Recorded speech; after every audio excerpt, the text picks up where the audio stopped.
Donc ce livre, Les Métamorphoses de Saturne, est né en fait à partir de deux représentations, deux images. D'une part, Malraux nous parle de la reine Néfertari qui joue au cernet devant le destin, et les dieux sont alors invisibles. Et d'autre part, il s'est aussi tout à fait intéressé au tableau de Goya, Saturne dévorant ses enfants. Et cette fois-ci, nous sommes dans le visible. Et qu'il s'agisse de l'un ou de l'autre, on voit que le problème qui est posé aux hommes, eux qui ont conscience qu'ils vont devoir mourir, c'est comment réagir par rapport au temps et par rapport au destin. Alors ce déterminisme, Malraux va l'appeler en fait l'irrémédiable, et il évoque plusieurs prophètes de l'irrémédiable, des auteurs tels que Pascal, tels que Baudelaire, Dostoïevski, Nietzsche. Et parmi eux, nous pouvons aussi placer Goya. Goya grave une esquisse qu'il intitule No hay remedio, il n'y a pas de remède. Alors comment Malraux envisage-t-il les relations entre Goya et Saturne? Alors, Malraux va consacrer deux monographies à Goya. En 1947, il publie les dessins de Goya au musée du Prado. Et 3 ans plus tard, il reprend ce projet pour l'approfondir et il l'intitule Saturne, le destin, l'art et Goya. Et donc, dans ces deux études, il va essayer d'analyser quel peut être le rapport de ce peintre-graveur à cette notion de l'irrémédiable. Et on va s'apercevoir qu'à l'origine, chez Goya, le destin est une figure d'obstacle, d'opposant, comme on dirait dans les contes. Et progressivement, par l'étude de Malraux, on va faire jaillir un autre aspect des choses, c'est-à-dire que Saturne va devenir comme une aide, un catalyseur, quelqu'un qui incite. Alors, si vous voulez, du côté de Goya, on peut dire que pèsent sur lui deux types de déterminisme. D'une part, un déterminisme d'ordre physique, c'est-à-dire qu'il est atteint de surdité, la quinta del sordo, et bientôt, il va aussi perdre progressivement la vue.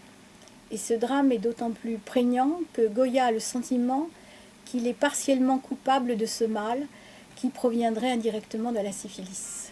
Donc il se sent responsable en plus de ce qui l'accable. Et le second déterminisme qui pèse sur lui est d'ordre historique. Cette fois-ci, nous connaissons tous les tableaux sur les fusillades du 3 mai, donc l'invasion napoléonienne, et même lorsque les Français se retirent, au moment où Ferdinand VII prend le pouvoir, eh bien, il fait partie des afrancesados, il est obligé de s'exiler et il mourra à Bordeaux. Donc on voit déterminisme physique et déterminisme historique qui vont peser sur lui.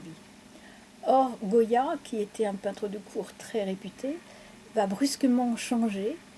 Malraux a cette formule, 1792, il est sourd, il craint maintenant de devenir aveugle, il est entré dans l'irrémédiable. Nous retrouvons cette notion. Et Goya va passer à la gravure avec les eaux fortes, et on va le voir s'intéresser à des techniques tout à fait nouvelles, telles que l'aquatinte, telles que la lithographie, qui sont plus ou moins découvertes en France. Et en fait, pour Malraux, il invente un style par technique. Chaque technique nouvelle, chaque pulsion de Saturne le pousse à aller plus loin, et donc à se découvrir. Et c'est là qu'on voit que Saturne, finalement, fertilise son génie. Alors dans quelle mesure Malraux est-il lui-même impliqué dans cette confrontation avec Saturne? Voilà.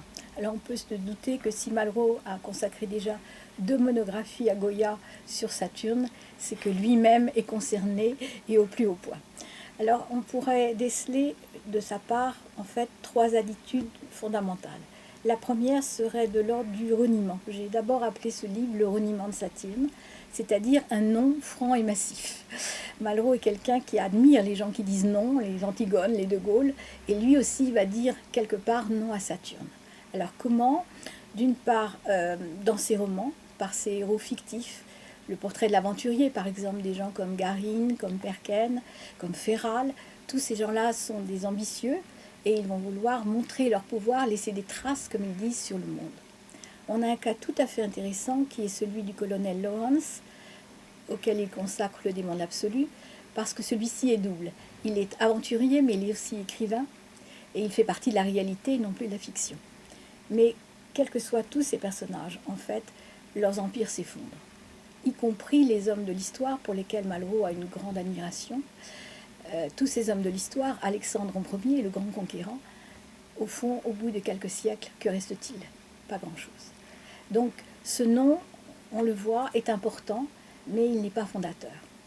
Alors, si on prend la pratique d'écrivain à laquelle procède Malraux, on voit que chez Malraux, il y a une manière de dire non à Saturne, ou plus exactement à Chronos.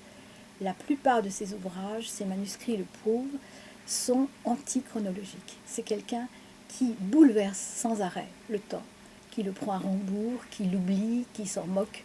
Donc, on lui a reproché de ne pas faire de l'histoire de l'art, mais il n'a jamais voulu en faire. Voilà. Donc, ici, il y a une essence de reniement. La seconde attitude que nous pouvons trouver, il va la découvrir en fréquentant spirituellement ou réellement les artistes.